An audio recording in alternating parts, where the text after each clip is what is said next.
Así es que, sí, mami, sí. Así que por aquí andaba. Ya, ya, ah, qué bueno, porque también te sirve un poco más también para ti, ya no tener que estar tan, porque uno igual está pero con uno oído de la casa y no está trabajando, me imagino, porque ya, Así que sí, pues mami, sí, sí. Así que no, y ya, después ya, Filipín también llegó él aquí a almorzar. ah, ya, pues está bien. Para que no se nos olvide, mejor lo parto grabando.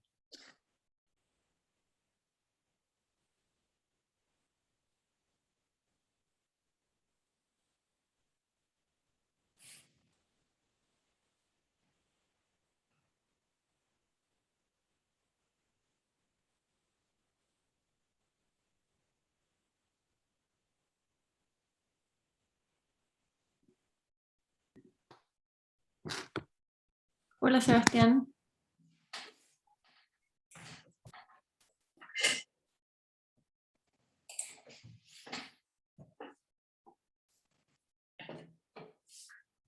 Ya, entonces probamos que tú puedes hablar, aunque no vas a hablar, ¿vale? Felipe puede hablar.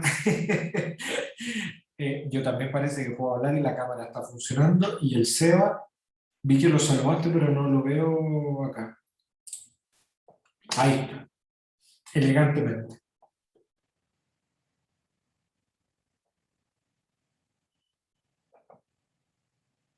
No sé si quieres probar, Sebastián, compartir pantalla. Avísame por interno, por favor. ¿Listo? Así que vamos a partir en unos 5 minutos, permitiendo que vayamos sumando un poco más de personas.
buenas tardes nuevamente.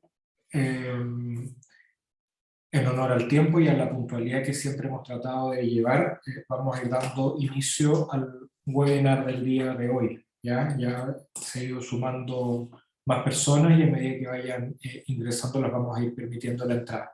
Este webinar marca el inicio de las actividades académicas que como Sochira nos hemos propuesto realizar este año, ¿cierto? La primera actividad fue el día durante marzo, que fue nuestro congreso, que nos permitió reunirnos después de 4 años, ¿cierto? Sin actividades presenciales, y la idea es continuar con el programa de difusión académica durante el año. En ese contexto se han programado webinars de manera mensual. Este año tenemos una innovación que van a ser webinar de manera paralela, tanto de especialidad médica, es decir, temas más bien clínicos, respecto a temas dosimétricos que van a compartir los equipos de tecnología médica y física médica. ¿De acuerdo?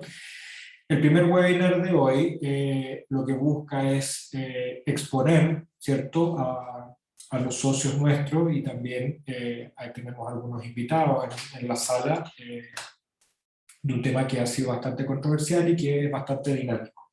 ¿De acuerdo? Así que vamos a dar inicio con esa presentación. El primer webinar de esta tanda se titula Tratamiento preoperatorio de adenocarcinoma de unión gastroesofágica, radioterapia con quimioterapia concomitante o quimioterapia sola. ¿De acuerdo? El expositor que tenemos el día de hoy es el doctor Sebastián Soler. Él es director médico de la Clínica IRAM, especialista en oncología y radioterapia, y además director del programa de radioterapia en la Universidad Diego Portales. Sebastián, adelante. Y quiero comentar que en honor al orden, digamos, del webinar, tengamos todos los micrófonos silenciados, las cámaras por un tema de velocidad pueden estar prendidas o apagadas, en general las recomendaciones que estén apagadas, y todas las preguntas o comentarios los vamos a resolver al final de la presentación.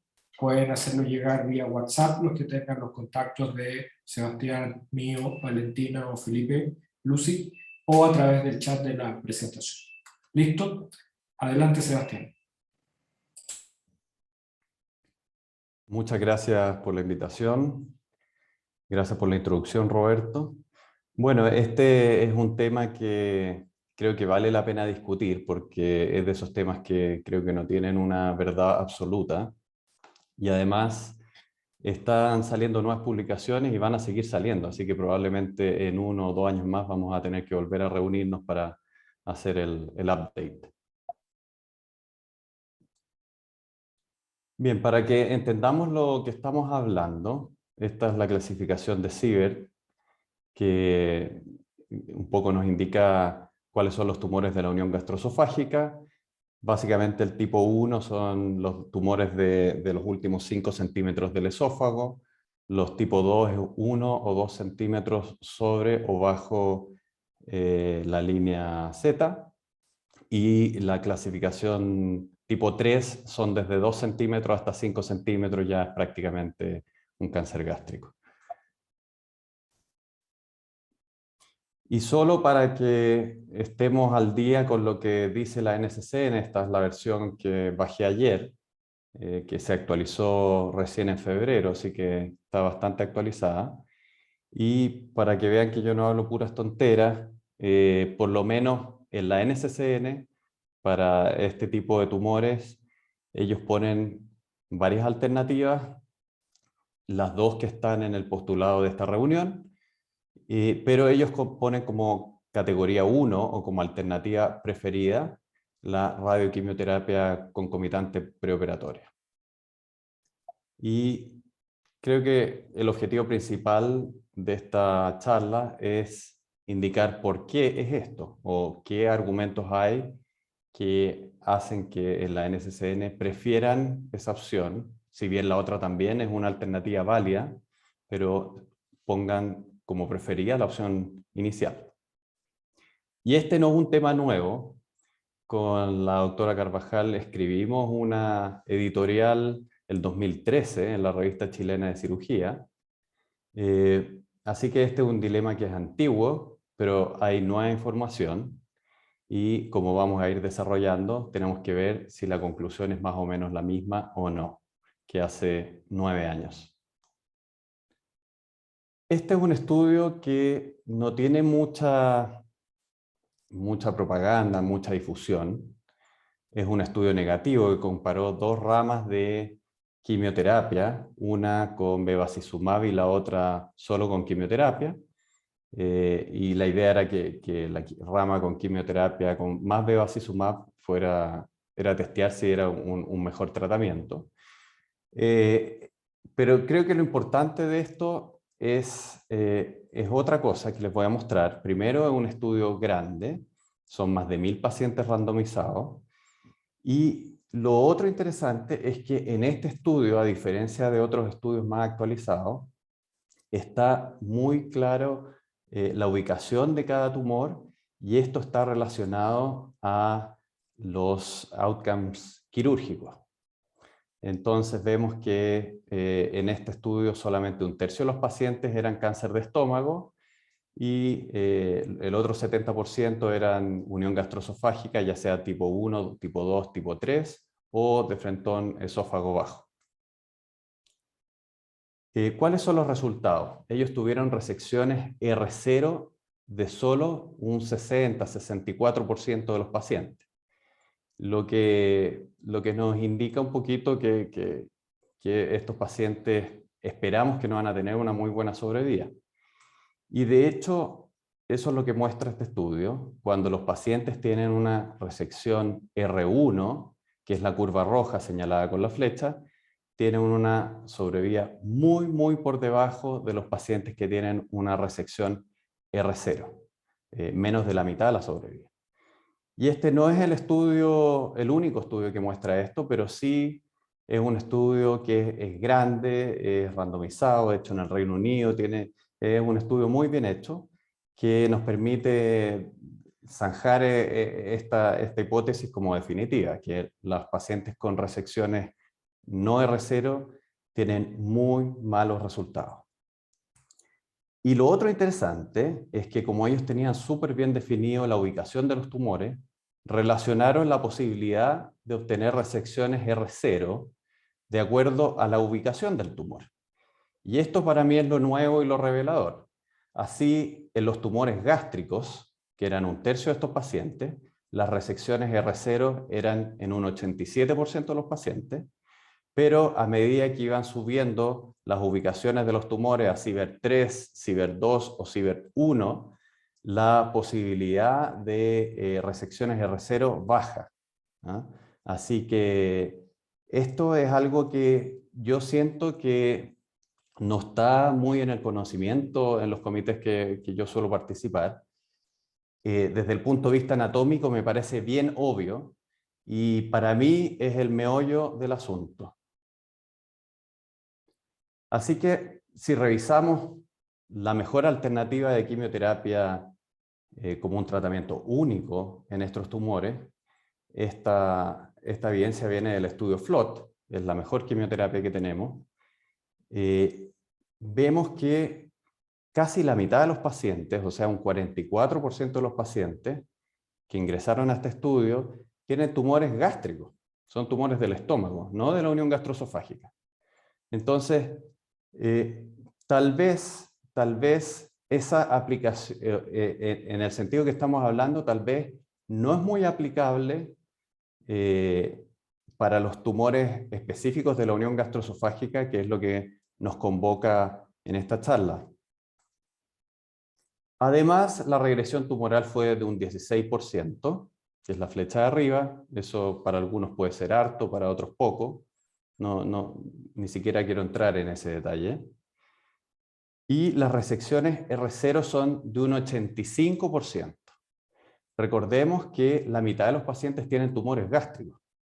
¿Ah? Entonces, si bien un 85% de resecciones R0 puede parecer algo bueno, eso no es tan bueno cuando consideramos que la mitad de los pacientes eran pacientes con tumores lejos del cardio, mucho más bajos. Los tumores de estómago medial y distal no tienen en general problemas con los bordes.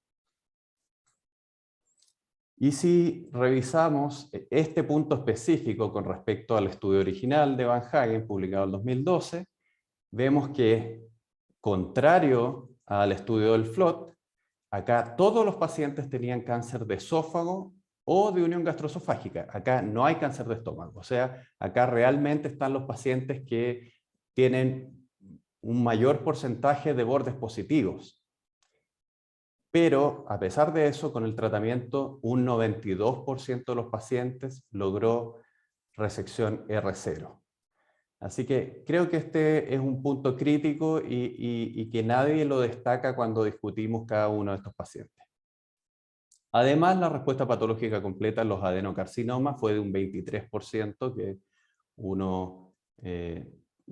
es un número mayor, aunque no podemos hacer una comparación directa, pero es un número mayor que el 16% logrado con el FLOT. Veamos la toxicidad. También son estudios diferentes, no debemos hacer comparaciones directas, pero solo como referencia. Si vemos las toxicidades grado 3 o grado 4 en el FLOT, tenemos neutropenia 51%, leucopenia 27%, infecciones 18%, por nombrar los más importantes, y no hay ningún efecto grado 3 o 4 que supere el 10% en el estudio del FLOT, perdón, del CROSS. O sea, según esto, la radiación y quimioterapia es mejor tolerada que la quimioterapia con FLOT. Y otra gracia del estudio del FLOT, que ya tiene 3 publicaciones, la original del año 2012, luego en el Lancet Oncology con seguimiento a largo plazo, el 2015, y por último con súper largo seguimiento en JCO el año pasado, nomás con 10 años de seguimiento, concluyendo esta última publicación que los efectos del tratamiento persisten con al menos 10 años de seguimiento, porque en realidad la mediana de seguimiento era más de 10 años. Entonces, creo que es una terapia que está notablemente consolidada.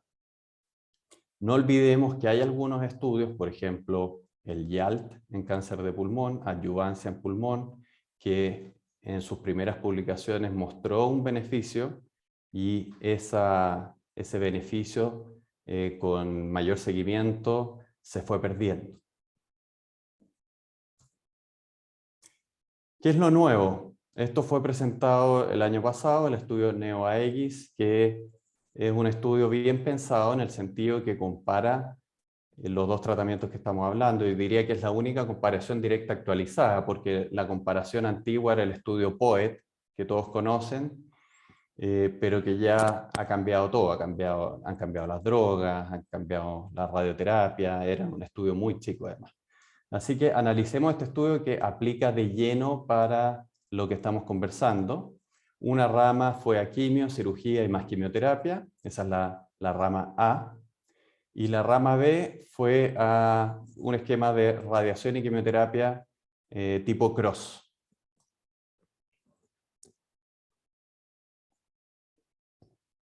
Como durante el transcurso del desarrollo de este estudio se publicó el estudio del FLOT, el 2018 se hizo una enmienda que permitió incluir radioterapia con FLOT, así que hay pacientes con este tipo de quimioterapia.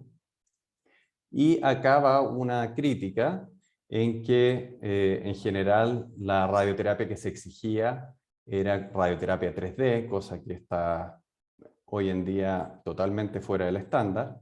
Se entusiasmaba a que usaran IMRT, pero eso no se hizo en un número importante de los pacientes, y tampoco se consideró el movimiento respiratorio. Y en un tumor que está a la altura del diafragma, el movimiento respiratorio es crítico. Como a los pacientes se les ocurre respirar durante la radiación dura cada sesión 10 minutos, 15 minutos, si esto no es considerado, el target puede quedar fuera en la mitad de la sesión de tratamiento. Así que esto es importante, la técnica es importante y no fue una exigencia del estudio. Pero ignorando eso, vemos nuevamente algo que nos sugería la comparación de toxicidad del cross versus el flood. Acá vemos que esto es real en un escenario randomizado. Menos neutropenia, menos diarrea y menos vómito en el cross. No hubo ni una toxicidad que fuera menor en la rama de quimio. Y desde el punto de vista de la respuesta, resecciones R0 de nuevo. Acá son los mismos pacientes randomizados y hubo un beneficio significativo en resecciones R0. Un 95% de resecciones R0 para la rama de radiación y quimioterapia y solo un 82% para la rama de quimioterapia. Además, las respuestas patológicas completas fueron más del triple, 16% versus 5%, y las respuestas mayores, que son las patológicas más escasas células residuales, también casi se triplican, subiendo de 12%, que es lo que uno logra con quimioterapia, a cerca de un 32% con radiación y quimioterapia. A pesar de todos esos beneficios significativos en este estudio, no demostró una diferencia en la sobrevida global. Esto con una mediana de seguimiento a 3 años. Y es por eso que los autores concluyen que son tratamientos equiparables o similares. Ahora, hay más cosas nuevas que se publicaron el año pasado. Este es el estudio Checkmate 577, que es un estudio en que los pacientes recibían radiación y quimioterapia tipo cross, y si no tenían respuesta completa, que sabemos que esos son los pacientes que no les va bien, ojo que acá todos los pacientes tenían resecciones R0, bueno, los que no tenían respuesta completa se randomizaban a inmunoterapia versus ningún otro tratamiento, versus placebo. El impacto, antes que eso, nuestra población aplica de manera importante para este estudio, ya que el 70% de los pacientes que ingresaron a este estudio eran pacientes que tenían adenocarcinoma como histología. Acá también, y no quiero dejar de mencionar, participó en este estudio un amigo mío de Argentina, Guillermo Méndez, a quien, si está por ahí, aprovecho de saludar. Pero, en fin, 70% de estos pacientes tenían adenocarcinoma. Y la verdad es que la diferencia es muy, muy importante. La sobrevida libre, o la mediana de sobrevida libre de enfermedad, se duplicó de 11 a 22 meses, agregando nivolumab en los pacientes que no obtuvieron una respuesta completa. Esta es una duplicación de la sobrevida libre de enfermedad, y aunque aún no publican los datos de la sobrevida global, es prácticamente imposible que esto no se traduzca en algún beneficio en sobrevida global. Y por eso es que también les cuento que todo esto está en evolución. Así que para algunos, este es el nuevo estándar. Radioquimio tipo cross, cirugía, y en caso que haya respuesta patológica completa, seguimiento. En caso que no haya una respuesta patológica completa, el paciente va a adyuvancia por 1 año con nivolumab. Y este autor de la editorial del New England dice lo mismo, es casi imposible que esta magnitud de diferencia en sobrevida global no vaya a transformarse o traducirse en un beneficio en sobrevida global. Así que un poco, ¿dónde nos queda el estudio NeoAEGIS acá? Donde en el mejor de los casos la quimio es equivalente a la radioquimio, solo en sobrevida, porque ya vimos otros outcomes, pero en los pacientes con radioquimio ahora podemos aún mejorar sus resultados con nivolumab. Eso está en estudio para los pacientes que van a quimio, pero esos resultados aún no los conocemos. Quizás sí muestren un beneficio también en ese escenario, pero eso no está publicado y esto sí. Y no solo podemos mejorar la radioterapia del estudio NeoAEGIS con el nivolumab, sino que también lo podemos mejorar con tecnología, con una mejor radioterapia. Este es un una revisión sistemática y metaanálisis que muestra, en cuento corto, y no me quiero detener mucho en lo técnico, que la radioterapia con intensidad modulada es mejor que la radioterapia con formal 3D, que era lo que se exigía en el estudio NEO-AEGIS. Así que sí podemos hacer una mejor radioterapia. Y en base a lo mismo, este es un estudio en combinación de la Universidad de Michigan y el MD Anderson, que también muestran que en sus pacientes, desde que están haciendo IMRT, están obteniendo mejores resultados en cáncer de esófago. Así que, ¿por qué preferir CROSS versus FLOT? Yo no, ojo que no estoy diciendo que el FLOT no sea un esquema válido, todo lo contrario, es también un estándar.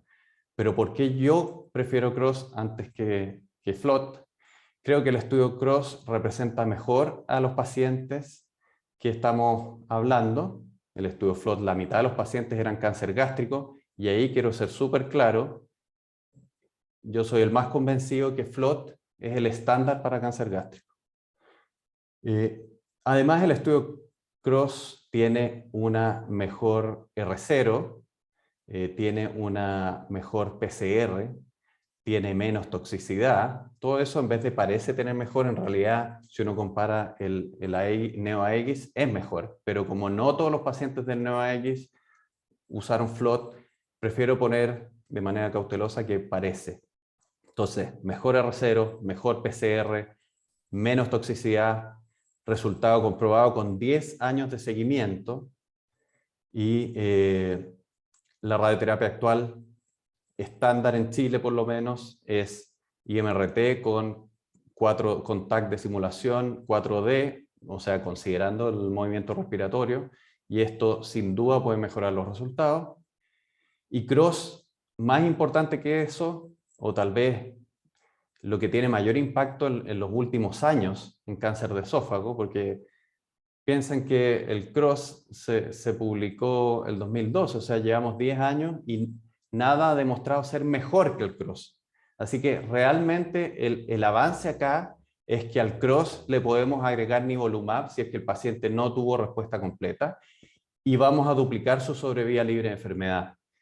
Y está por verse, pero con una muy importante probabilidad también vamos a mejorar su sobrevida global. Así que es probable que ese sea el nuevo estándar, eso lo dejo a criterio de cada uno de ustedes. Por último, quiero comentarles la guía ASCO. Esta no es la guía de los radioterapeutas, no es la guía de los cirujanos, es la guía de los oncólogos, donde cuando hablan con respecto al adenocarcinoma esofágico, ellos dicen que las dos opciones son válidas, hasta ahí vamos bastante bien, pero dice que en ciertos pacientes, el panel de expertos prefiere la quimiorradioterapia cuando creen que la resección completa está a riesgo. Básicamente en los tumores cuando son más grandes o cuando los tumores están localizados más hacia arriba. Y creo que ese es el mensaje. De hecho, ellos ponen dos escenarios. El escenario donde harían radioquimio, que es el que está a principio del párrafo, que es en los pacientes donde creen que es difícil lograr una resección quirúrgica a menos que haya una respuesta muy adecuada, y por eso para los tumores grandes, bulky, voluminosos y más proximales recomiendan radioquimio. Y más abajo, por contraste, indica que los tumores más pequeños y más hacia abajo, pensaría yo en los CIBER3, por ejemplo, en esos pacientes, sin duda que agregar radioterapia no va a dar un beneficio, y esos pacientes creo que deben ir a FLOT. Para finalizar con un caso clínico, este paciente me llegó el año 2016, octubre del 2016, un paciente de 55 años, endoscopía, mostraba tumor de unión gastroesofágica, biopsias, un adenocarcinoma, escáner, linfopatías regionales, no tiene PET este paciente, se derivó a neoadjuvancia. Acá está el informe, dice en región subcardial, en pared posterior y curvatura mayor hay una lesión ulcerada, así que es una lesión subcardial, algo así como un CIBER2, diría yo. y la biopsia confirma el adenocarcinoma. El escáner de diagnóstico muestra engrosamiento parietal de región subcardial con extensión a curvatura menor, con adenopatía de 17 milímetros en el eje menor. Eso es una adenopatía infiltrada por cáncer, sí o sí. Así que la conclusión es engrosamiento subcardial con adenopatías regionales de aspecto secundario. Acá vemos la imagen del escáner de simulación, vemos el engrosamiento como del fondo gástrico que compromete la unión gastroesofágica y adenopatía bulky, diría yo, en la curvatura menor, esa adenopatía de 17 milímetros de eje corto. Este paciente recibió su radioterapia esquema Cross, combinada con quimioterapia semanal, carboplatino, etoposio. Subió el volumen, abajo a la derecha vemos cómo sube por el esófago para dar un margen adecuado, haciéndole el quite a la región cardíaca y también irradiando los ganglios perigástricos desde la curvatura menor. Este es el histograma dosis en volumen que muestra que la dosis del target es óptima y de los órganos a riesgo es mínima. Y esta es la anatomía patológica después de la cirugía, que dice que hay un adenocarcinoma bien diferenciado con respuesta casi total al tratamiento preoperatorio. El rodete esofágico está negativo, el borde de la muestra todo negativo a más de 1 centímetro, de los 12 ganglios que se disecaron están todos negativos, así que se transformó en un N0 y se hizo otra ampliación, otro rodete del esófago que resultó también ser negativo, o sea, una resección completa en un tumor que estaba en un Ciber 2 con enfermedad ganglionar importante. Y esta es la endoscopía del noviembre del año pasado, ya con casi 5 años de seguimiento. Es una endoscopía que está sin evidencia de enfermedad, el paciente está trabajando y el escáner que hicimos un poquito antes, en junio del año pasado, dice que no hay residual local ni a distancia. A mitad de año lo vamos a controlar nuevamente. Así que bueno, eso era mi exposición. Creo que lo más interesante de esta tarde es la discusión que podamos tener, que sin duda se va a basar más que nada en argumentos y no en otras cosas. Así que, adelante, Roberto. Muchas gracias, Sebastián, por la presentación. La modalidad que habitualmente tenemos es que manden las preguntas. Entonces, como tenemos en este módulo, solo generamos una presentación que es la de Sebastián. Por lo tanto, en caso de que alguien quiera hacer un comentario o presentación, también vamos a abrir la posibilidad que sea a través de la cámara, ¿ya? O el micrófono, si es que están chascones. A mí me llegaron un par de preguntas, entonces mientras, y hay otra que está acá, ¿cierto? Entonces partamos con la que nos hace Guillermo a través del chat. Entonces dice, excelente redacción, Sebastián.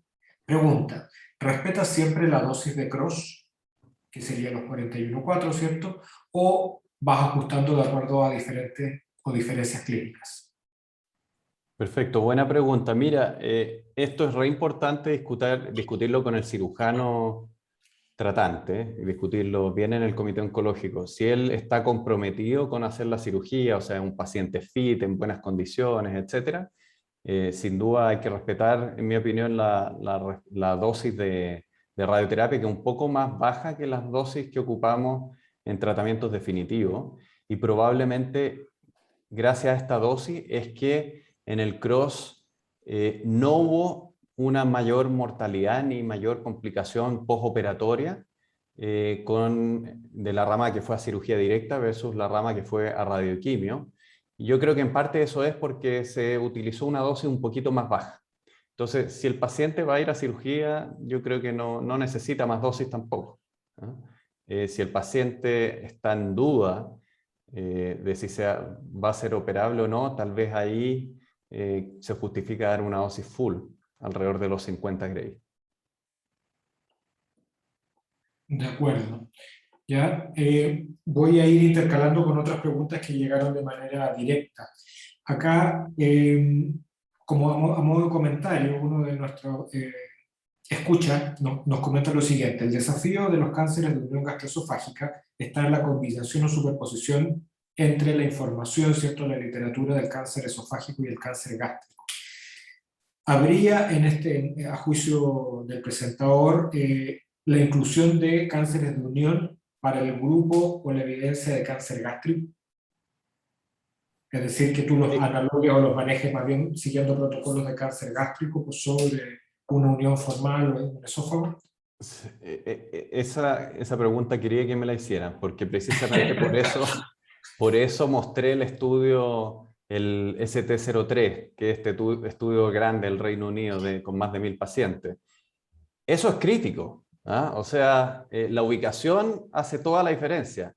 Tumor gástrico, a ver, yo lo pensaría como un cáncer de colon. Cáncer de colon, cirugía y quimioterapia, no necesita radioterapia. Y a medida que hay unión gastroesofágica o más arriba, lo pienso más como un cáncer de recto, que necesitamos más tratamiento local. Entonces, respondiendo a la pregunta directamente, no solo porque lo diga yo, pero ese gran estudio randomizado demostró que mientras más arriba están los tumores, peor es el resultado quirúrgico. Menor la probabilidad de lograr una resección R0. Y el pronóstico pasa por ahí. Casi ningún paciente con resección R1, menos del 20%, va a tener sobrevida a largo plazo. Entonces, en ese escenario, creo que cáncer gástrico se trata perfectamente con FLOT, pero cáncer de unión gastroesofágica requiere manejo con radiación. Perfecto. Voy a tomar otra de las preguntas del chat. Nadia Muñoz nos pregunta: ¿tienes alguna data de comparación entre el esquema de radioquimio, específicamente CROSS versus FLOT, pero desde el punto de vista de económico, impacto presupuestario? Que de hecho esa pregunta también me había llegado por otra vía. Buena pregunta. No, yo desconozco cuánto vale una quimioterapia con FLOT, así que no puedo responderla. No conozco datos en realidad. No lo sé. De acuerdo. Otra pregunta que nos hace Guillermo Méndez es: ¿te planteas alguna situación de TNT similar a recto, ¿cierto? Es decir, que hagamos una terapia sistémica tipo quimio con radioquimio, ¿cierto? Y luego la cirugía, que podría aquí, entre comillas, más neoadyuvante. Sí, esa yo creo que es una excelente pregunta, y más que una pregunta es una oportunidad. Yo estaría súper abierto con incluir a mi centro en un estudio que hiciera un esquema de TNT similar a lo que hacemos en recto, ¿no? Ya que la quimioterapia se está haciendo más efectiva, tal vez no que sea algo combinado, sino que hacer una radioterapia en una semana, que es perfectamente seguro, lo hacemos en las paliaciones y funciona perfecto. Y después proceder con quimioterapia FLOT, que es lo mejor. Obviamente eso es una buena idea para hacer un estudio. No hay ningún dato que yo conozca al respecto, pero me parece una excelente idea. Así que estaría abierto si alguien quiere embarcarse en un estudio así, me sumo. Perfecto, pues una buena invitación, ¿cierto? Voy a intercalar con otras preguntas que tengo acá, que es la siguiente: ¿cómo selecciona/etapificas en la práctica clínica los pacientes para radioquimioterapia con primario de unión gastroesofágica, entendiendo que a veces los etapificamos, por ejemplo, si fuera un cáncer gástrico, con una laparoscopía, o sea, una exploración quirúrgica, ¿cierto? Dependiendo de ciertas características, o si son enfermedades más altas, vamos a un PET. Entonces, ¿cómo haces esa mezcla en cuanto a tu etapificación en la práctica clínica? Creo que hoy en día el valor del PET es muy relevante. Nos ayuda a ver la localización del tumor. Obviamente la endoscopía es vital. Si el PET mostrara, me imagino, ganglios, ya he tenido casos que muestra ganglios retroperitoneales, esos pacientes, de hecho, casi traigo el caso, pero después pensé que no era acorde a la charla. Esos pacientes, eso es un indicador de enfermedad sistémica, en mi opinión, y ese paciente también es mejor que parta con quimioterapia, ¿no? Pero los pacientes que no muestren ganglios más allá de los ganglios regionales. Insisto, que tengan tumores que comprometan la unión gastroesofágica, donde quiere cortar el cirujano, o más arriba, pienso que esos pacientes se benefician de radioquimio siempre que no tengan metástasis o ganglios no regionales. De acuerdo, Sebastián. Otra pregunta acá de Germán Calderillo nos dice: un objetivo del tratamiento neoadyuvante es la respuesta patológica completa. ¿Qué opinas si se da quimioterapia seguida de radioterapia o viceversa? Que es un poquitito, se superpone con la pregunta anterior, ¿cierto? Sí, a mí me parece una estrategia ideal. Creo que es probable que en el futuro cáncer gástrico, ya las fallas locorregionales son muy bajas si tienen una buena cirugía, pero eso en cáncer de unión gastroesofágica es más difícil de determinar en el preoperatorio, y muchas veces nos terminamos encontrando con que resulta que tenemos resecciones R0 solo en un 60%.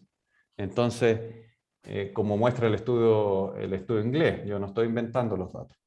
Entonces, ante esa incerteza, diría yo, que nos enfrentamos al paciente, es que en los pacientes que tienen CIBER 2 o más arriba, creo que es arriesgado partir con solo quimioterapia. Creo que es una estrategia más segura ir a radioquimioterapia. De acuerdo. Tengo otra pregunta que se refiere a la curva de aprendizaje para el manejo con radioquimioterapia. Entonces probablemente viene de alguien como escuela quirúrgica y dice, hay curvas de aprendizaje que está demostrado el volumen, ¿cierto? Sobre todo en patologías complejas como esófago. ¿Cómo escribirías tú la curva de aprendizaje o los volúmenes de tratamiento que requiere un centro para estar apto de hacer la radioquimioterapia? Sí, en el aspecto bueno, quimioterapia no me voy a meter porque entiendo por lo que me dicen mis colegas que en general las dosis de carbo y Pacli, Taxel son dosis relativamente bajas y no tienen mayores complicaciones. Pero desde el punto de vista de radioterapia, estamos en el año 2022. ¿No? Esto no es radiocirugía, no es radioterapia estereotáctica, que sí creo requieren un mayor adiestramiento. Esto es solo radioterapia con intensidad modulada de tumores en la región alta del abdomen. No me parece que sea complejo para nada. Hay guías clínicas que nos dicen los contornos que hay que seguir. Hoy en día los pacientes están mejor estudiados que nunca. En mi centro, y me imagino que en todos los demás centros, las imágenes del PET se fusionan con el escáner de simulación. La verdad es que creo que no es complejo, ¿ah? Para ningún centro que tenga algún mínimo de experiencia en tratamientos con radioterapia con intensidad modulada, que en el año 2022 sería preocupante que no tuvieran. Perfecto. Y tenemos a alguien que nos quiere hacer una pregunta. Guillermo, adelante. Hola, Sebastián, ¿cómo andás? Hola Guillermo, ¿cómo estás? ¿Cómo andan? Excelente revisión. Sí, yo un comentario porque sí, viste que este es un tema de debate constante, si hacer radioquimia, si hacer quimio, FLOT ahora. Pero bueno, el comentario es que, digamos, finalmente yo creo que prima lo clínico, ¿viste? Uno siempre trata de respetar los criterios de inclusión de los estudios, y yo quiero recordar que el CROSS tenía extremos criterios de inclusión, eran muy finos, ¿viste? Era una superpoblación, excluidos T4, excluidos tumores de más de 8 centímetros de longitud, si había ganglios en el tronco celíaco, tenía menos cantidad de ganglios positivos que FLOT, población 10 años más joven. Bueno, había unas diferencias clínicas ahí, lo cual hay una publicación del mismo grupo de CROSS, que ellos lo que hacían es en la vida real intentaron juntar pacientes en los cuales se respetaban en cierta forma los criterios de CROSS, que eran, si no me recuerdo, cerca de 80, 90 pacientes, y la sobrevida fue 35 o 37 meses, un poco menos que la del CROSS. Pero con los pacientes de la vida real, los nuestros, digamos, lo que tenemos en la consulta, la sobrevida era menor a 20 meses. Digo, poniendo tumores que tomaban el techo gástrico. Entonces, yo la verdad que pero está bien porque los estudios clínicos nos dan la guía, ¿viste? Para después decidir la estrategia. Pero digo esto para tenerlo en cuenta. Yo trato de respetar los criterios lo mejor posible de Cross versus Flood, ¿no? Si hay compromiso del techo gástrico o ganglio en tronco celíaco, voy por quimio, pero yo tengo, antes que por radioquimio, pero tengo mucha tendencia y soy medio fan de hacer quimio y radioquimio después. Hay una experiencia, no sé si acordás de CalGB, que guiaban en la estrategia con PET, que es difícil de reproducir por lo cercano de los PET, y los que pagan los tratamientos no se ponen muy contentos, pero es una buena estrategia. Y el otro comentario es que, viste el estudio que vos nombrabas, el 577 de nivolumab adyuvante, nos da alguna idea de lo que pasa en la vida real, porque los pacientes se randomizaban post-radioquimio. Antes de la randomización era criterio del oncólogo, ¿viste? Entonces, y por eso yo te hacía la pregunta, porque la dosis media de radioterapia del estudio fueron 45 Gray, y había un 30% de pacientes que habían hecho 50 Gray. Por otro lado, no eran todo cross, había pacientes que habían hecho Folfox con radioterapia, cisplatino. Entonces, yo creo que lo importante, si uno va a pensar en nivo, es que haya hecho radioquimio, la que fuera, con una cirugía, como vos decías, que no tenga respuesta completa patológica ni margen positivo. Digo, ni margen positivo entre comillas, porque, qué sé yo, es un criterio de los más, un R1, suponete, es un criterio quizá que uno puede excederse. Sobre todo porque el nivo mejoró, como mostraste PFS, pero mejoró groseramente la sobrevida libre de metástasis, pero hay como 20 meses de diferencia. Entonces, yo creo que claramente que es el estándar. Pero es muy complejo, ¿no?, pensar en todo esto, porque implica un radioterapeuta experto, un cirujano experto, las técnicas nuevas que vos decías. En Argentina, en la capital federal, a veces todavía no tenemos ni siquiera acelerador lineal. En el ámbito público hay bomba de cobalto, aunque no lo puedas creer. Que creo que cuando vos viniste al hospital te lo decíamos y vos decís, no, es un chiste, pero bueno, es lo que hay, es el tercer mundo en su máxima expresión. Pero bueno, quería felicitarte por la charla y hacer estos comentarios breves, ¿no? Sí, recojo 100% los comentarios. Obviamente, en un escenario que uno no tiene acceso, incluso pudiera tener demora en radioterapia, por supuesto que hay que partir con quimioterapias, eso. Pero esa es una adecuación a la realidad, digamos. En un escenario donde uno no tiene que hacer adecuaciones, como tú mismo dices, creo que hoy en día lo mejor que uno le puede ofrecer al paciente es radioquimio, cirugía, y si tiene resección R0, seguir con nivolumab. Ahora, al final la única comparación directa, porque hice algunas comparaciones entre cross, flood, poblaciones diferentes, tú haces el punto y tienes razón, pero la única comparación directa es el NeoAEGIS, y en ese estudio, si bien la sobrevida a solo 3 años de mediana sobrevida, o sea, la mitad de los pacientes tienen menor seguimiento que eso, no sabemos qué va a pasar más adelante, pero incluso si los resultados fueran realmente iguales con mayor seguimiento, la radioterapia o la rama con radioquimioterapia tuvo menos toxicidad. Y yo no estoy diciendo que no sea tóxica la radioterapia, todas las cosas que hacemos los doctores tienen toxicidad, pero desde el punto de vista comparativo en un estudio randomizado fue menos tóxica. Entonces, ¿por qué uno va a elegir, en el escenario que tiene todo disponible, por qué uno va a elegir el tratamiento que sea más tóxico? Eso a mí no me cae en la cabeza. A igual resultado, la lógica es elegir el tratamiento con menos toxicidad.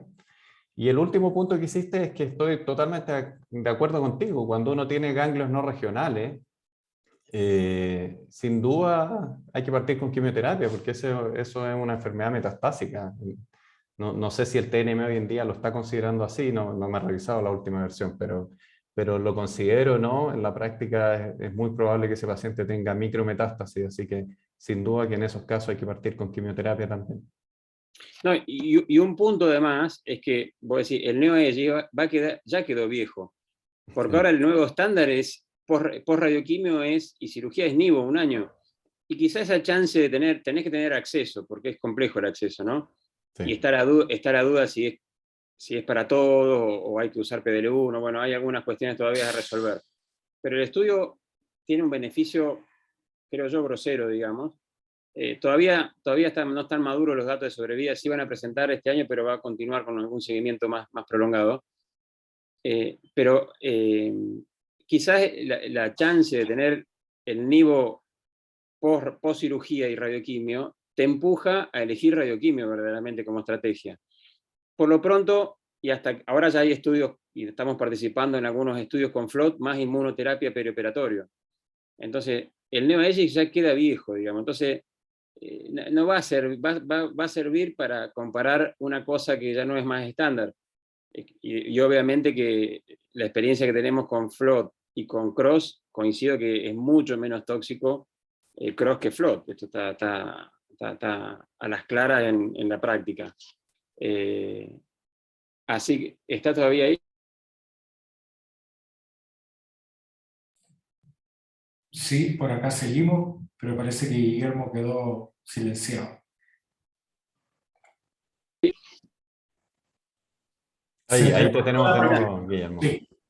No sé si me escucharon, pero decía esto, que ahí va todo tan rápido que van quedando viejos los estudios y bueno, qué sé yo, hay que ir, dependemos mucho de acceso, ¿viste? Hay muchas situaciones, pero por suerte todo va mejorando y para bien, ¿no?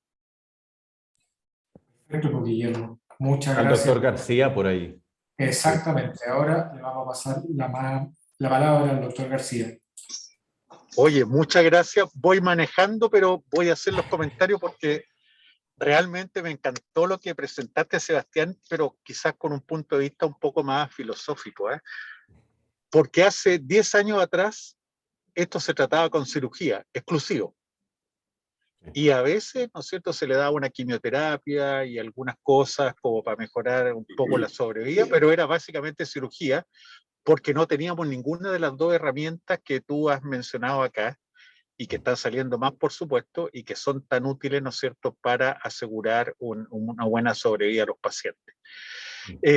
Dicho esto, yo me quedo también con ese último trabajo y comentario que hiciste, Sebastián, en cuanto a que el tratamiento del cáncer gastroesofágico, igual que el cáncer gástrico, debe ser individualizado. Y aquí me sumo o me voy a acoger a la opinión quirúrgica. ¿Por qué? Porque, Sebastián, tú entenderás que hacer una anastomosis esófago-gástrica, casi mediastínica inferior, vale decir, una gastrectomía total, después de radioquimioterapia, es complejo y tiene altas tasas de filtraciones de anastomosis y complicaciones quirúrgicas. Por lo tanto, un esquema CROSS en general a los cirujanos nos obliga a una esofagiectomía con anastomosis ya sea cervical o mediastínica alta. En cambio, la ventaja del FLOT es que tú puedes hacer una anastomosis, ¿no es cierto?, preservando el esófago, vale decir una gastrectomía total, quizás con esófago inferior, que puede ser incluso de mejor calidad de vida para el paciente. Eso desde un punto de vista quirúrgico.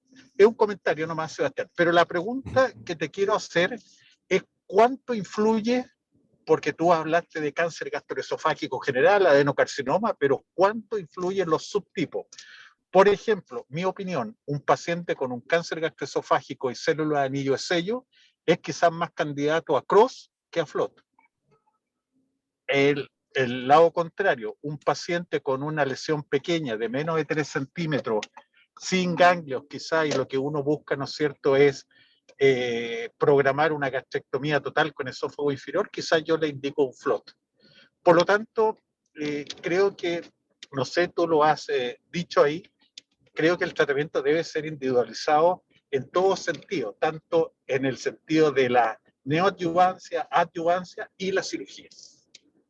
Bueno, gracias Sebastián. Muy, muy buena tu presentación y esto es un tema que da para largo, en la cual todas estas ramas, todas estas patitas que tiene, que es la radio, la quimioterapia, la cirugía, tienen muchas aristas y que hay que tomarla en consideración, y de ahí la importancia de los comités oncológicos. Gracias Sebastián, gracias doctor Cruz. Perfecto, pues, Carlos. Adelante, Sebastián. No, o sea, estoy totalmente de acuerdo con lo planteado con el doctor García. Esto hay que elegir bien a los candidatos.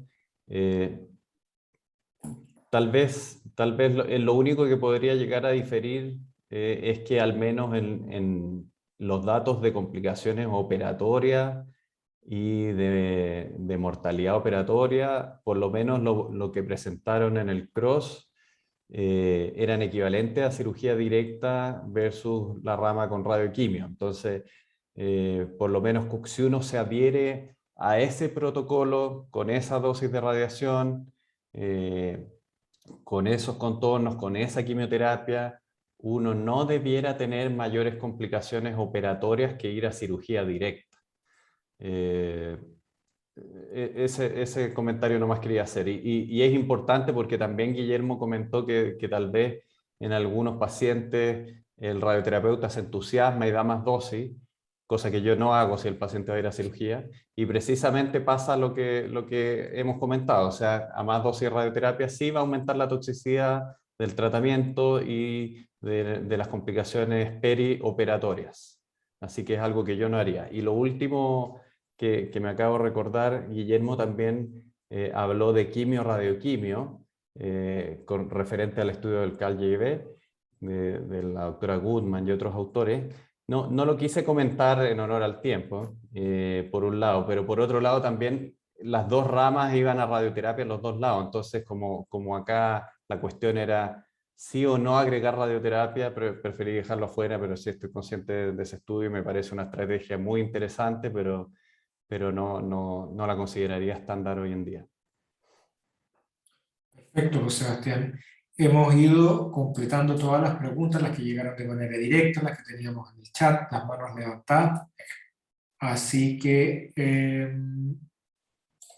ir cerrando, ¿cierto? Lo primero es agradecer. Y agradecer primero al presentador, ¿cierto? Porque estos son conocimientos que se generan, se comparten, hay que hacer una presentación, hay que dedicar tiempo personal a esto, así que muchas gracias Sebastián, sobre todo que este webinar se dio con un empuje personal tuyo adicional, ¿cierto? A las personas del directorio que hicieron esto posible, específicamente a Valentina que está tras bambalinas y a Felipe Lucic. Ya, muchas gracias a ellos y a nuestros colegas de las otras sociedades, específicamente al doctor Marcelo Barra y al Jorge Madrid de Oncología Médica y de Cirugía, ¿de acuerdo? Que nos permitieron difundir este webinar entre socios que no son de radioterapia. El compromiso con ellos fue que los próximos los vamos a hacer también de manera conjunta en cuanto a los speakers, ¿ya? Así que agradeciéndole a todos y por supuesto a los que están conectados, muchas gracias y nos estamos viendo en el próximo webinar. ¿Vale? Hasta luego y gracias. Gracias, buenas noches. Chao, gracias, buenas noches. Gracias.